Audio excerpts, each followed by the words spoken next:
Well, it's finally finished. The old tinny served me really, really well. And that was a boat I bought for $5 grand, go back in 2018, I think I bought that, or 2017. I put more than $5 grand worth of sounders, electric motors and batteries and everything in it, but it did serve me really, really well. The reason why I've gone for the CJ453 Territory is because it's got an 80-litre underfloor fuel tank, and I can finally get some range.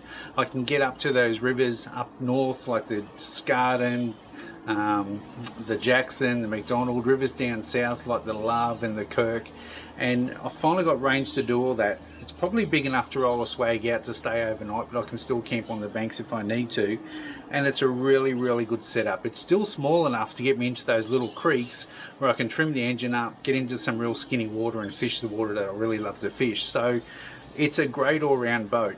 The standard Territory comes with heaps of storage underneath the floor. It's got a live bait tank. It's got great seats, really nice console. The console's set all the way back, so it gives me all that casting room.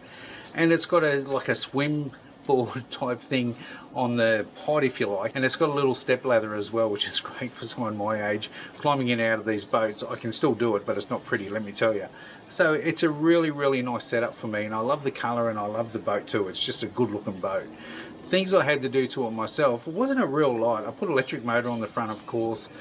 That's running a 100 amp hour lithium battery. Now the lithium battery is going to get me so much more draw than what the lead acid batteries or the AGM batteries that I used to use before, because I can only use about 60 or 70% of the old lead acid batteries, but I can draw pretty much all that 100 amp hours out of that lithium battery, so that's going to be so much better.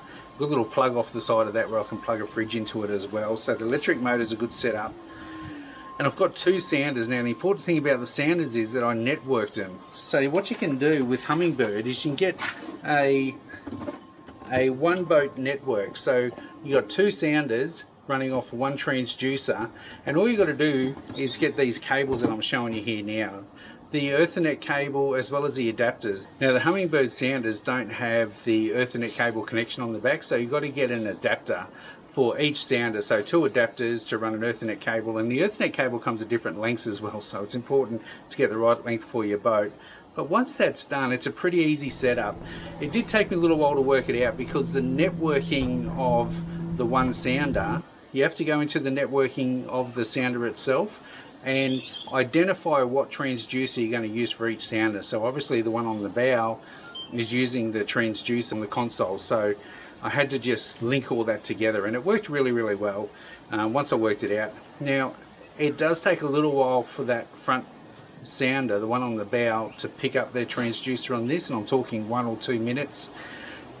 It just took me a while to work all that out. It's a bit frustrating at first, but turn it on early and it takes a minute or two to pick up the transducer. The other thing that I don't like about it too much is that I do have to run both sounders to get the one on the bow working. So that concerns me a little bit because I've got these hooked up to what the cranking battery of the boat. So I need that cranking battery to get me home in the afternoon. If I run these sounders hard all day, I'm a little concerned I'm going to draw too much power. So I'm going to put an extra battery in it. But for the time being, how I get around it is I turn the console sounder on and I dial the light all the way down, and that decreases the amount of power drawing out of that sounder quite considerably. And I've also got a low voltage alarm set for 11 volts. Now 11 volts is going to give me plenty to start this engine and get me back home again. So it's going to be interesting to see how long it takes for that low voltage alarm to come on. I fished out of this thing for about 5 hours a couple of days ago, and I didn't get the voltage alarm, so let's see how we go. But that's a bit of a fix for it anyway. But like I said, just to play it safe, so I can be out for a few days when I'm camping and stuff. I'll get that second battery. Just while we're on the subject of sounders too, get yourself some really good maps. This is the Coastmaster map by Humminbird. It's for the east coast of Australia, which does have the western side of Cape York in it as well. Really good setup.